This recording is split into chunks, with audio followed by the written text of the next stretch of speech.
Welcome back to The Legend of Zelda Ocarina of Time. Before we get into this, I want to say something. I have tried to record this 87 different times. Each and every single time, it didn't work. So let's hope that this will be the last time. I'm gonna roll with the punches. Commentary-wise, I don't care. I could die in the first dungeon for all I care. And I just wouldn't try to re-record it at all. I did a perfect recording, and I didn't have my mic hooked up at all. It's all my fault. I'm not gonna lie, a majority of the time, all these problems were my fault. But sometimes, it just wasn't. And I'm quite livid, if you couldn't tell. But without further ado, let's hop into the first dungeon. Welcome to Inside the Deku Tree. I like to believe that I'm a Deku Nut connoisseur. I can tell you where to find Deku Nuts. I can tell you where to buy Deku Nuts. I can tell you where to sell them. But if you want to find them, I can help you out with that right now. You find Deku Nuts when you kill Deku Babas. Essentially, Deku Nuts just stun enemies. There are two different types of Deku Babas. Deku Babas that just kind of stand up and wait for you to slit their throat, which sounds a lot worse when I say that out loud. And Deku Babas that will actually try to attack you. The variant that will get you the Deku Seed Nuts. Oh god, I'll talk about my problems with Deku names in a minute, but if you want to get Deku Nuts, you have to find the fighting variant. These right here are chests. I did not mean to highlight that wall Skulltula, or the Skull Waltula, they have a weird name. I want to talk about this chest, and what's inside that chest. This is a dungeon map. It's a map for the dungeon. As you can see in my bottom right, there's now a mini-map, so that's kind of neat. This is a Skull Waltula. Be careful not to touch it. Thank you very much. If I try to climb up those vines right now that Navi just so happened to need to tell me about, for some godforsaken reason, then I have to kill those guys first, because they will make it quite difficult for me to actually take on that vine-type area. So, let's enter the only other option we have. Door number A. This is, before I actually get hit by that Deku Nut, a Deku Scrub. It will hide in the grass if you get close to it. Bounce the nuts, it spits back at them. Great. At the exact time I pressed up on the C-stick, I had to unshield. So pretty much you just shield, shoot the Deku Nuts back at him, and chase him. Oh, wow, forgive me, master. If I give you a clue, will you let me go? Not a chance. I'm evil like that. Essentially what this guy is telling you is if you hold forward and you jump off a slope, you have a possibility to roll and not take damage. So there is a way to avoid fall damage. But if you are feeling very, very bold and jump off a very, very high height, that doesn't necessarily mean that you will not take fall damage. This right here, you might be a normal guy and jump on that falling platform. And again, once you jump on it, it will fall. But me? Nah, I'm not gonna be like that. I'm going to take the long way around and grab this oh, I said I was gonna roll with the punches, but oh my god, that hit like a truck. Treasure chest. And let's see what we got. The first real C-stick item. I consider this the first real C-stick item, the Fairy Slingshot. Press the C-stick button to take it out and hold it. As you hold the C-stick button, you can aim it with the analog stick. Release the C-stick button to unleash a Deku Seed. If you want to shoot right away, when you first press the C-stick button, hold down the C-stick button a little bit longer to get this seed ready. I think now is a good enough time as any to talk about the problem with my naming, or with the naming of the Deku everything.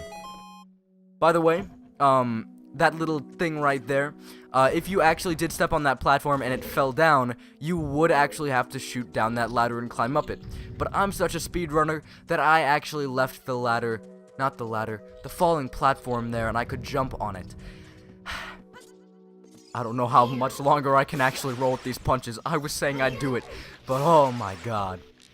Anyway, everything in this area is like named Deku something, or Skulltula. Like wall Skulltula, there's gonna be a big Skulltula later on. And by later on, I mean like 5 minutes. By the way, fun fact. I don't know why everything's called a Deku something or Skulltula something. This right here, you can walk straight through it. So you can actually just kind of sit here and just kind of let your head clip through that, because it's not a solid object, so that's kind of neat. Pushing the N64 cartridge to its limits, my Gluteus Maximus. I know actually this did push the N64 cartridge to its limits, and honestly the only game I think really outshone it a lot was Majora's Mask, which used an add-on. So that's a thing. I'm gonna skip over that enemy right there for just a second. I'll talk about it in a little bit. This right here will be our first use of the Deku sticks. Essentially, you catch them on fire and light up other torches, which allow you to solve different puzzles. Like, for example, there, it opened up that door. These are switches. If you step on it, it does a variety of different things. For example, it actually raises those platforms for a very small amount of time, so you kind of want to run around on that area very quickly. This right here is something I'm never going to be getting in any other dungeon, or at least I'm not going to be going out of my way to get it. It's a compass. It shows you where hidden things are in the dungeon. If you look at my mini-map now, you'll see that it actually shows me where the doors are, as well as where the chests are in this area. It's not that useful. I never find a real big reason to use it, and in fact, I usually do actually memorize the layout of the dungeon before getting the dungeon, well, not before getting the dungeon map, but by the time I get the dungeon map and actually think, let's use this. And by that, I mean I never have to use it, because I know where everything is in the dungeon, because I learned the dungeon layout pretty quickly. Anyway, that was a gold skulltula.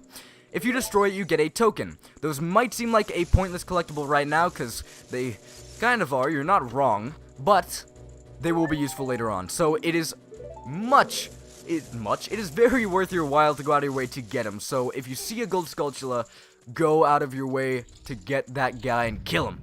Kill him dead.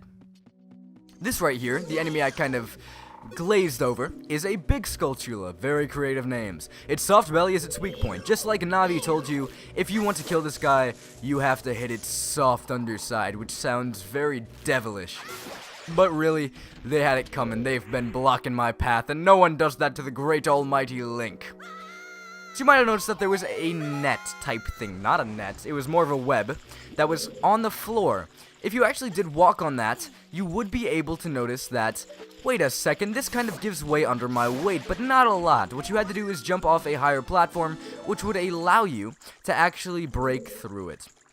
There are two Deku, again, all the freaking Dekus. Deku Stick, Deku Nut, Deku Seed, Deku Baba, Deku Scrub, Deku from My Hero Academia. They're all over the place, and I just can't get them out of my head.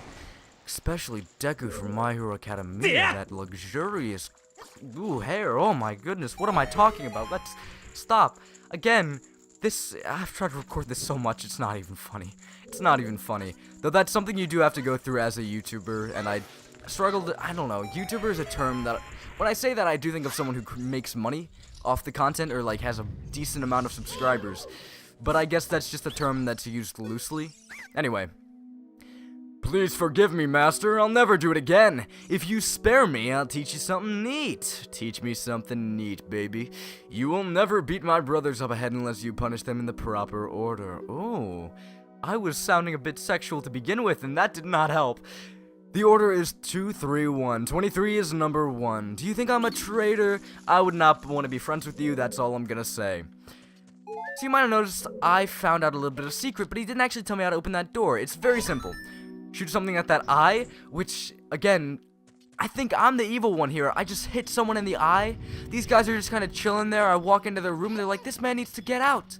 So they shoot Deku Nuts at me, and I hit him back. I hit them in the face. Not a very nice guy. But anyway, Navi is actually telling me something relatively important. If you jump into the water, you can actually dive. I haven't actually gotten into deep enough water where this is important, but you can swim. Not up, down, and all around, but if you press the A button, you'll be able to dive. As you saw in the action icon, there was a 3, 2, 1 countdown type thing. That shows you how long you will be diving for. Once the number reaches 1 and then kind of fades out, you will start going up back to the surface because Link needs to breathe. He is not like Super Mario. He ain't super, but he definitely can do something. He can hit people with his sword. Fun fact, whenever I talk about hitting something with your sword, I actually only started saying hitting in this video. Before that, in every other video I tried to record for this, which was, again, I said 87 times, and you think that I'm exaggerating, because I am. But I definitely did try to record this at least 6 times, and it never worked out for various reasons. But in every single recording I did, all like 6+ of them, I always said slap. You know, when I was talking about hitting something with your sword, I said, if you go up to this guy and slap him with your sword, and I know it sounds weird for me to be saying that, but look at his animation. That's not a very vicious slice. That's more of a little, and a slap, okay? I'm going to use that as my excuse for why I kept saying slap, and you're never gonna see that. But I told you about it, so now you know about it. Whatever. The point is, I'm using it to damage control, so you can't do anything about it. Adding a few more torches into the equation, but still not a hard puzzle whatsoever. That's the first time I collected Deku seeds, apparently. That's what you use to actually fill the ammo count for your slingshots. Now right here, there are a lot of things you want to do before actually proceeding. First of all, this guy's just kind of hanging up there. If you actually do walk up to him, he will face your direction. But if you shoot him from the back, as terrible as that sounds, you'll be able to kill him easily. These are also here. They may not seem like a big deal right now, but trust me, they'll get a bit annoying later. In fact, they're getting kind of annoying right now because of the N64 aim, and I have to slowly nudge, and if I nudge too much, that should be good. A little bit more. Up a bit. Not that up. Oh my, the N64 aiming. There we go. I want to try to get the farthest ones out first, just so I can make it convenient to show off a little bit of an enemy that'll pop up if you do actually completely ignore these. If you're a first-time player, I don't expect you to actually see these. In fact, you know what? Forget it. I'm just going to get the closest one since it's going to be easier to hit. If you're a first-time player, I don't expect you to notice that those actually exist. In fact, I don't expect a lot of people to notice those actually exist. But those are Goma larvae. They will actually give birth, which is kind of a weird saying. They'll hatch is a better way of saying that. Give birth. What am I talking about? To these little creepy things, which are kind of foreshadowing to something we'll be seeing a little bit later on. But again, that's going to be a little bit later on. To kind of show off what happens if you run up to a web with a Deku stick that's on fire, yeah, that'll happen. This is actually an area where you can get more Deku sticks. You can actually force the aggressive Deku Babas to actually give you Deku sticks. If you do hit them in the head just perfectly, you will actually force them to kind of shoot up, and it'll be an easy place to cut their stem with. So that's pretty neat. That's an easy way to get Deku sticks if you want them, but there's no actual Deku Babas that are just kind of sticking straight up. Like, fun fact, right over here. I know this dungeon like the back of my hand, not only because I have played this a lot on my multiple playthroughs, but because I've had to record this twice in the same sitting, and it makes me such a sad boy. I am the opposite of a happy camper. So you might notice that there's this web right here. Okay, let me go maybe light this on fire with this, but my Deku stick just barely doesn't reach. So what the crap am I gonna do? I don't know why I defaulted to what the crap. Maybe what the heck would have been a bit more polite, but whatever. What you want to do is you want to actually push this block down. You can push blocks off ledges. You aren't stuck to being in one specific area. Right now, I never talked about it. You can only push blocks in very specific areas. There might be a few, like a box that's kind of surrounding the box. Wow, that's not the best way of wording that. And that might actually stop you from... I actually should get this recovery heart. I kind of avoided that. I forgot to say, I'm not getting that chest immediately. I know it's there. I was going to say, don't yell at me, but I kind of forgot to say, don't yell at me, so you're probably already yelling me in the comments section. I'm sorry, I didn't mean to. Just to add a little bit of extra cool points, I'm going to backflip off there, looking like a sweet... I thought I was going to take damage there for a second. Anyway, these are the guys that we have to punish in the correct order. 23 is number 1. That's really not a hard saying to forget. Maybe I'm only saying that because I played this game, 87 different times. I say 87. Is that my favorite number? No, it's not. I don't have a favorite number. Only losers have favorite numbers, which is why my favorite number is 2. Anyway, once you actually hit them in the proper order, this guy will pop out and say, "How irritating. How did you know our secret? It's so annoying that I'm going to reveal the secret of Queen Goma to you. Y'all have some big mouths, though. I guess that's not really that new news, because again, your mouths actually are really big. I didn't mean to make that kind of connection, but okay. In order to administer the coup de grace to Queen Goma, strike with your sword while she is stunned." Oh, Queenie. Sorry about that. You sound very apologetic, huh? But with that, that opens this door, and... that Queenie is a little bit closer than you might think. That was a very ambient way of opening and closing that door. If we walk a bit further,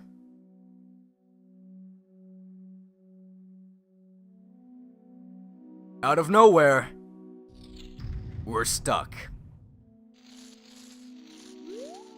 Now that you're actually inside this room, you might see and hear something. It sounds like something's crawling, and there's stuff falling off the ceiling, so if you take a look around.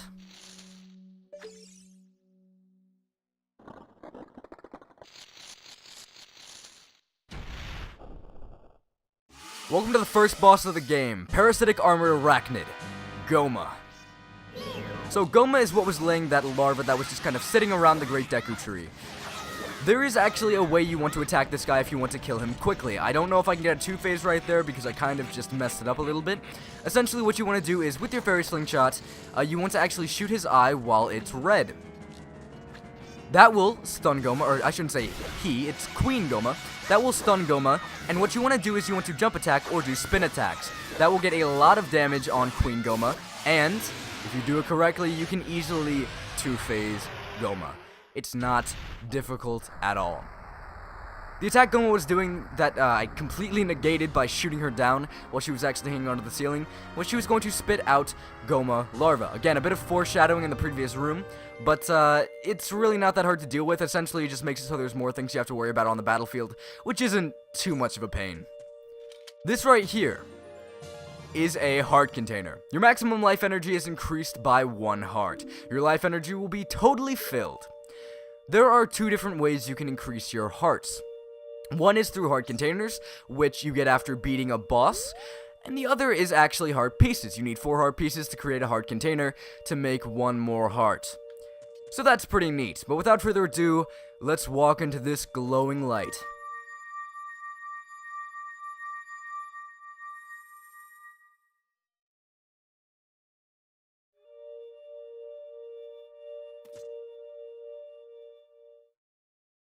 Well done, Link.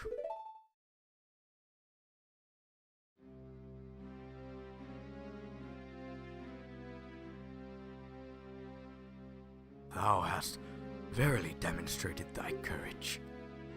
I knew that thou wouldst be able to carry out my wishes.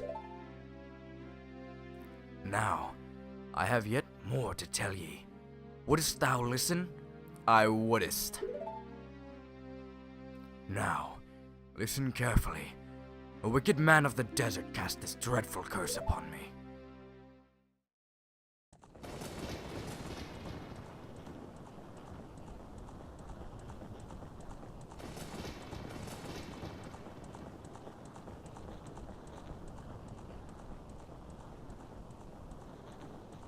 This evil man ceaselessly uses his vile, sorcerous powers in his secret search for the sacred realm that is connected to Hyrule.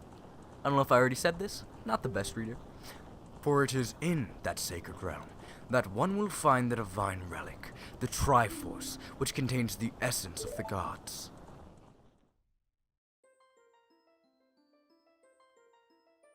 Before time began, before spirits and life existed, 3 golden goddesses descended upon the chaos that was Hyrule.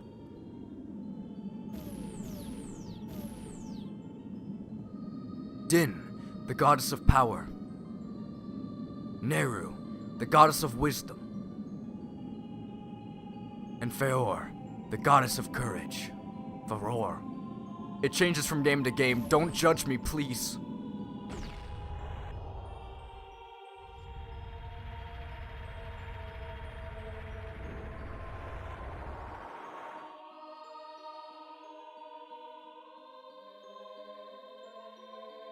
Din.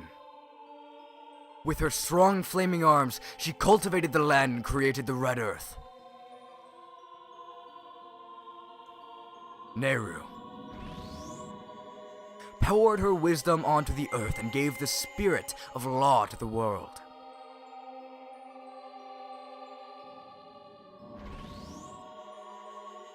Faror, with her rich soul, produced all life forms who would uphold the law.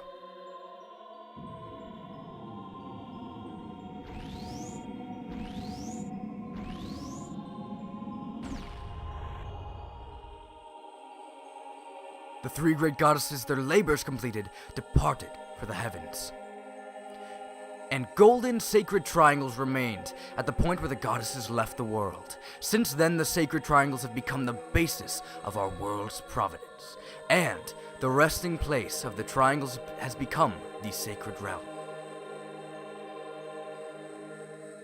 I apologize for reading that a bit fast there. The text goes by pretty quickly in that part. Oof. Thou must never allow the desert man in black armor to lay his hands on the sacred Triforce. Thou must never suffer that man with his evil heart to enter the sacred realm of legend. That evil man who cast the death curse upon me and sapped my power. Because of that curse, my end is nigh. Though your valiant, not violent, though they were somewhat violent efforts to break the curse were successful, I was doomed before you started. Yes, I will pass away soon, but do not grieve for me. I have been able to tell you all of these important matters. This is Hyrule's final hope. Link, go now to Hyrule Castle. There, thou will surely meet the Princess of Destiny. Take this stone with you. The stone that man wanted so much that he cast the curse on me.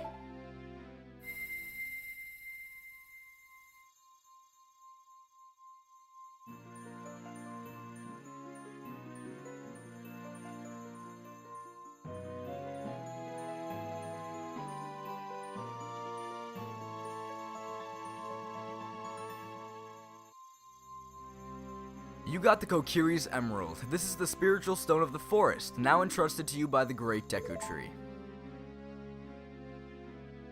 The future depends upon thee, Link.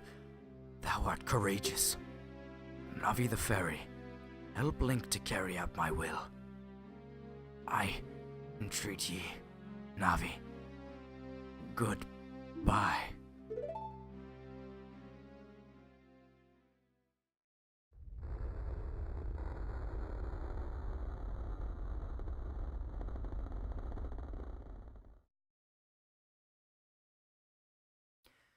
Let's go to Hyrule Castle, Link. Goodbye, great Deku Tree.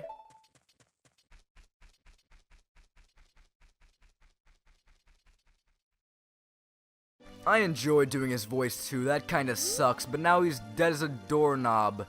Doornail. It's doorknob, right? Huh? Not doornail. Doornails don't exist unless you put a nail in a door. Dead as a stool? I mean, he's made of wood anyway. Before we end off this episode, we have this little annoyance Mido standing in our path again. But now I have a sword. What can you do? Oh, well. I guess I can't kill NPCs. I'm not that type of hero, I guess. But, whatever. Hey, Link, what did you do? The great Deku Tree? Did he die? How could you do a thing like that? It's all your fault. Whatever makes you sleep at night and fade into the distance like that. It's an N64 game, I'll cut it some slack. But, with that being said and done, this episode, we finished the dungeon. And sadly, alas, we were too late to save the Deku Tree. Apparently, we shouldn't have even done anything. He should have just given us a spiritual stone to begin with. We didn't even need to do that dungeon, because we were too late to begin with. So why'd he make us... Whatever, the great Deku Tree had some plan in mind, and whatever, we carried it out. Alas, he's dead now. But now we have a new mission. Next time in The Legend of Zelda, Ocarina of Time. We'll head out of this forest and actually see what this world has to offer. Specifically, Hyrule Castle and that fabled princess we heard about. Until then,